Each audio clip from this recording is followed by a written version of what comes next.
Well, this would be funny if you weren't killing people with your idiotic advice, woman. Okay, now I don't normally take a newspaper, because a lot of it is propaganda stuff to like scare us. It's misinformation from big corporations that want to sell us their meat, their dairy, their medications, and it's all, the majority of it, very negative, and it's harming us in all kinds of different ways. So I just blanket ignore TV, ignore newspapers, etc. But one of my clients shared this article with me, which I thought I should take on. So, The Guardian newspaper: why have young people gone off milk? Maybe they've got brains. So this is by a Daisy Buchanan. And very important here, it says milk opinion. And yeah, opinion. Let's see. I mean, I guess that typically with these kind of articles, there's no good science, you know, there's no citations, there's no links to any credible scientific sort of study, inquiry. Anyway, let's see what Daisy's got to say. Clever old Daisy, probably just like a journalist with no background in nutrition whatsoever. But we'll see. Maybe I'll be proved wrong. That would be nice.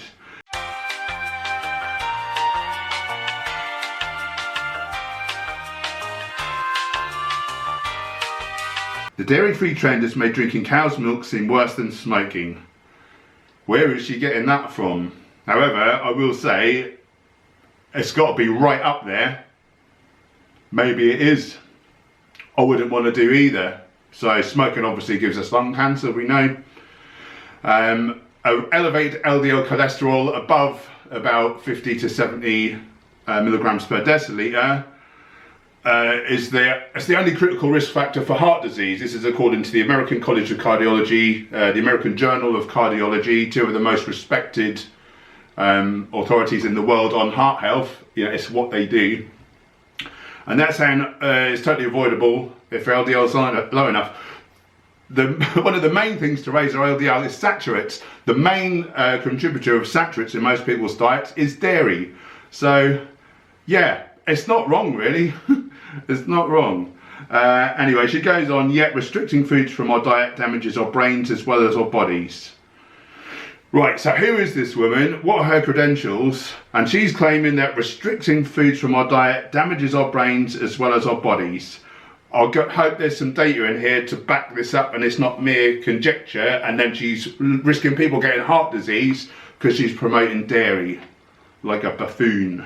When a friend came to my flat for coffee recently, I spent a panicked morning plumbing cushions and checking all radiators for spare pants before realising I couldn't offer her anything to put in the drink. In the fridge I had some almond milk, coconut yogurt and something made from enriched soy oats, but nothing that had been anywhere near an actual cow.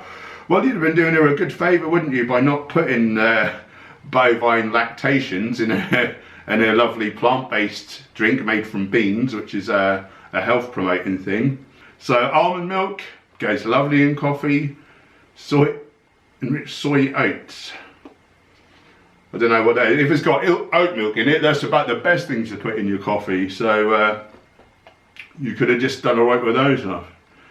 But my diet isn't exactly dairy free. Anyone who's seen me in action with a cheese board will know. It's your funeral, love.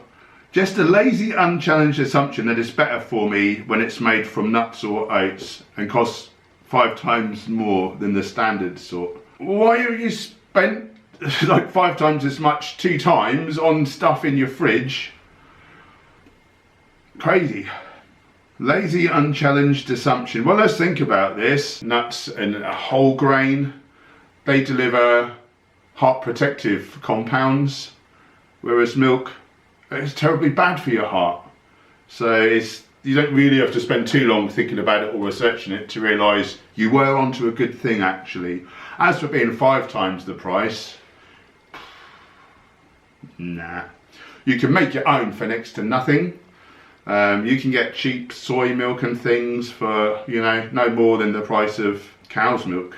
According to the British Nutrition Foundation, only 5% of people are thought to have a genuine problem with digesting lactose. Well, that'll be wrong, because anyone who's not had dairy for more than like a couple of weeks would have stopped producing lactase, the enzyme necessary to digest milk. And the reason for that is we're not babies. Babies need milk, adults need not milk. You know, it's weird if you think about it. Just stop for a second and give it some thought. Would you go up to a cow and suck its No, and neither would your cat. A number of hugely successful food and wellness bloggers, including Deliciously, Ella Woodward and Madeleine Shaw, suggest avoiding milk and trying dairy alternatives. Well, thank God for them, because they're saving your life. It's thought that they are a big part of this trend, with their young followers so keen to copy their idols. Milk consumption is now plummeting. Well, that's good, isn't it? And also for young people, you know, they need the planet to be around for longer than older people, because they've got more life to live. The rate of planetary destruction due to animal agriculture, I learned that a 5-year-old probably won't make it to retirement age at this rate. And most of the problem is from cows, from, you know, cutting down the rainforest to make room for the cows and their feed crops. And then, then you get the global warming, etc., etc., etc. Nearly every negative that's happened to the planet, you know, in terms of environment, is down to animal agriculture. Cowspiracy, look it up, woman. It's easy to laugh off this phenomenon and see it as an affectation, but I think it's worrying that so many young people are excluding milk from their diets. When we become fixated on excluding certain foods from our diets, we damage our brains as well as our bodies. What makes you say that? Where is the science? What are you drawing from?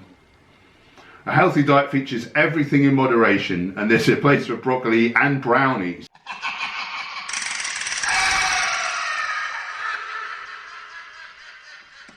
The culture that is causing us to avoid milk is encouraging us to be frightened of food. During my teens, I struggled with anorexia, and I frequently found excuses not to eat meals, claiming that I had an allergy or an intolerance.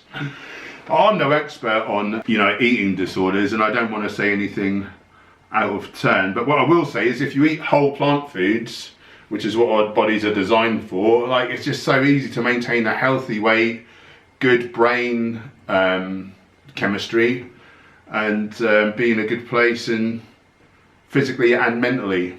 Cutting out something specific might not cause too many problems at first, but it's dangerous when it leads to further exclusions.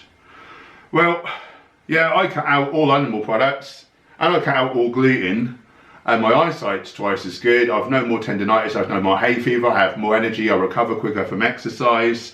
My PT clients have reversed all sorts of diseases by following the same advice. I'm not saying everyone should cut out gluten, by the way. It just is really bad for me, and it's like I've been kicked in the guts for 5 days.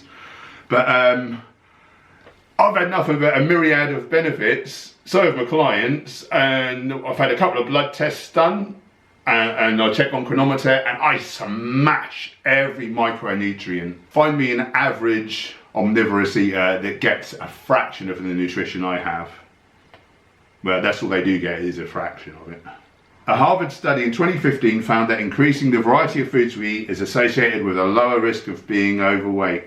Well, actually, recently there was that huge study on whole foods, plant-based nutrition coming out of New Zealand, the Broad study, and it showed that unrestricted, no calorie count, and eat as much as you want of whole foods, plant-based, so fruits, vegetables, whole grains, legumes, we have nuts and seeds as well.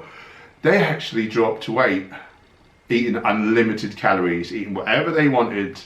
They dropped like a pound a week. And all their blood markers, cholesterol, triglycerides, etc., etc., they all got really well. Processed foods, animal products are so calorically dense, so for a small amount of food you get a load of calories, you're still hungry, so you eat more of it. That's why people are fat, and that's what's happened. So rates have quadrupled since the 80s. I'll tell you what else has really gone up is animal foods consumption. Food fads can flourish in countries that have a relatively wealthy population who can afford to be choosy. What is more expensive, meat and cheese, or a huge sack of rice and beans? Which are you, silly woman? It isn't surprising that over 75s aren't worried about whether or not to drink milk, as they have grown up with far fewer food options, in the sense that they're expected to eat everything that's put in front of them. The reason over 75s aren't worried is because they get their nutritional information from people like you, from the television, and not so much from people online because they're not so computer savvy. So, you know, when we're younger, we have neural plasticity, we can change our opinions based on new data, versus as people get older, they get stuck in their ways, they don't want to believe things that they're told because they don't want to think that their government doesn't have their best interest at heart. They don't, by the way. And young people are a bit more open and switched on, aren't they? Reading and writing about different ways to eat can be one of life's biggest pleasures. It's almost as enjoyable as the food itself. Being open to new foods and culinary ideas can open your mind and enhance your diet.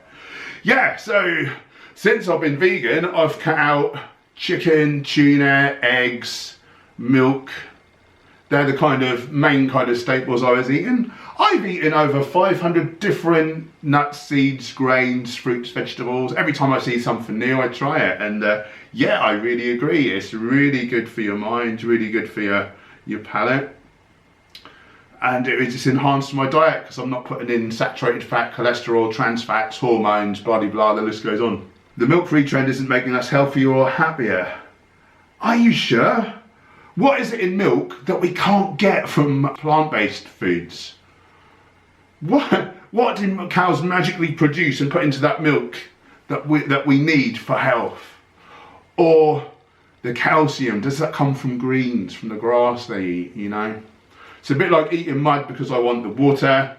You know, I'm having cheese because I want the calcium. Actually, the countries with the most dairy consumption have the worst bone health if you look at all the data. So, have you noticed how they never advertise milk for strong bones anymore? Think about it. Eating nothing but spiralised vegetables is just as bad for our bodies as eating nothing but burgers. Oh, are you sure? So the World Health Organization says that processed meat is a class 1 carcinogen, the same as asbestos and cigarettes. You know, well, this would be funny if you weren't killing people with your idiotic advice, woman. Since you're fond of quoting Harvard, did you know that a Harvard study also looked at meat versus vegetables? And it worked out on an aggregate of nutrients that on average, vegetables have 16 times the nutrition of meat. 16 times. On a cost basis, because meat is about 3 times the price of vegetables, that means that vegetables are 48 times more nutritious in terms of cost effectiveness. You know, and milk basically is liquid meat in terms of nutrition, you know. So, come on, woman, look at all the studies if you're going to look at some studies. But more importantly, it's bad for our minds too. Where, well, how, where, why? Where's the data? Tell me what you mean. I'll tell you what's bad for our minds. Protein residues from animals rotting in our colons produce putrescine cadaverine, which we now know are linked to depression and anxiety.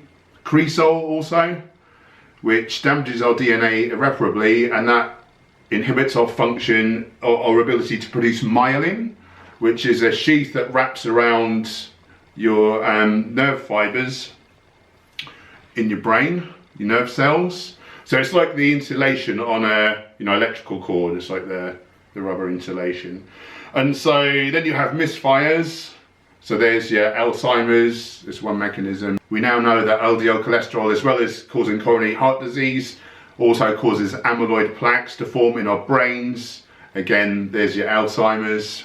And we know that fiber and resistant starch from different plant products, the action of them in your colon, rather than rotting, they ferment and they produce short-chain fatty acids, which we make bioactive neurotransmitters from. So the stuff that makes us feel happy and positive, dopamine, serotonin, it's made from that. So in terms of mental health as well, you don't want to be putting animal products in, you want to be putting plant products in. So Daisy Buchanan, I don't mean to seem unkind, but the drivel you're spouting here is killing people. It's killing people. The number one reason Westerners die is because we're eating animal products. You know, every time we eat an animal product, not only are we putting in a load of negatives, but we can't put in as much plant food, which gives us all the good stuff, you know. If you look at the mitochondrial theory of aging, basically oxidative stress on the little motors of our cells over time, like that causes death as they can't function anymore. Well, you offset that with antioxidants. On average, plant foods versus animal foods, plant foods have 64 times the antioxidants of animal foods. So, and obviously it's disease preventative as well. So if you want to live a long life, whole foods, plant-based, vegan eating. If you want to have a short life, processed foods and any animal products, they're all killing you, all of them. Do yourself a favour, go vegan for victory. Hi, you alright, mate?